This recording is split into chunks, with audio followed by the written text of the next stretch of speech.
আগামী এক সপ্তাহের মধ্যে পূর্ব রেলের 589টি স্টেশনে বসানো হচ্ছে কার্ড সোয়াইপ মেশিন। দূরপাল্লা তো বটেই, কার্ডে কাটা যাবে লোকাল ট্রেনের ডেইলি, মান্থলি ও সিজনাল টিকিট। সোমবার থেকে শিয়ালদা হাওড়াতে শুরু হলো এই ব্যবস্থা।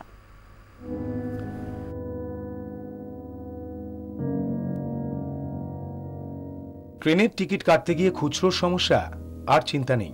এবার থেকে লোকাল ট্রেনের টিকিটও কাটা যাবে কার্ডে। সোমবার থেকে হাওড়া এবং শিয়ালদা স্টেশনের টিকিট কাউন্টারে বসলো কার্ড সোয়াইপ মেশিন। প্রাথমিকভাবে সংরক্ষিত আসনের ক্ষেত্রেই এই ব্যবস্থা চালু হয়েছে। প্রথমে কার্ড সোয়াইপ মেশিন বসানো হচ্ছে মাঝেরঘাট, নিউ কয়লাঘাটা, রবীন্দ্র সদন, টালিগঞ্জ, বেহালা সহ কলকাতার সব রিজার্ভেশন কাউন্টারে। এরপর শ্রীরামপুর, আসানসোল ও বর্ধমানের রিজার্ভেশন কাউন্টারগুলিতে বসবে কার্ড সোয়াইপ মেশিন। আগামী এক সপ্তাহের মধ্যেই পূর্ব রেলের 204টি জায়গায় রিজার্ভেশন কাউন্টারে বসানো হবে এই মেশিন। রিজার্ভেশন কাউন্টারের কাজ চলতে চলতেই 385টি সাব-আরবান স্টেশন কাউন্টারে বসানো হবে সোয়াইপ মেশিন। এই সব কাউন্টার থেকে কাটা যাবে মান্থলি, সিজনাল, ডেইলি টিকিট।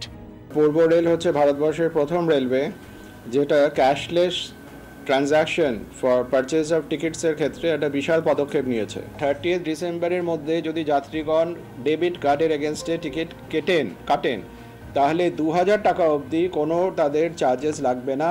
2000-এর বেশি যদি টিকিটের দাম হয় তাহলে যে এক্সট্রা যেটা 2000-এর বেশি যে অ্যামাউন্টটা তার উপরে শুধু লাগবে। আমাদের যাদের কার্ড আছে তাদের ক্ষেত্রে অনেক সুবিধা, কারণ যে কোনো সময় আমরা কেটে নিতে পারবো অনেক।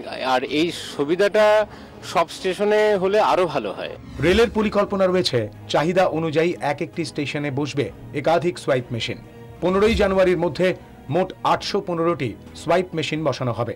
কার্ডে মান্থলি বা সিজনাল টিকিট কিনলে 1 জানুয়ারি থেকে টিকিটে 0.5% ছাড় পাওয়া যাবে। স্টেট ব্যাংক অফ ইন্ডিয়ার সহযোগিতায় এই ব্যবস্থা চালু করছে পূর্ব রেল। সারা দেশে আমাদের বিভিন্ন যে লোকাল হেড অফিসগুলো আছে তারা রেলকে প্রায়োরিটি দিয়ে কাজটা শুরু করছে। পূর্ব রেলের পাশাপাশি দক্ষিণ পূর্ব রেলও চালু করছে এই ব্যবস্থা। প্রাথমিকভাবে আগামী এক সপ্তাহের মধ্যে 145টি কার্ড সোয়াইপ মেশিন বসবে। এরপর ধাপে ধাপে 150টি সাব-আরবান স্টেশন কাউন্টারে বসবে কার্ড সোয়াইপ মেশিন। ক্যামেরায় অরিন মুখার্জি ও দীপঙ্কর দাশগুপ্তর সঙ্গে কমলাক্ষ ভট্টাচার্য ও শ্রেয়সী গাঙ্গুলির রিপোর্ট, 24 ঘন্টা।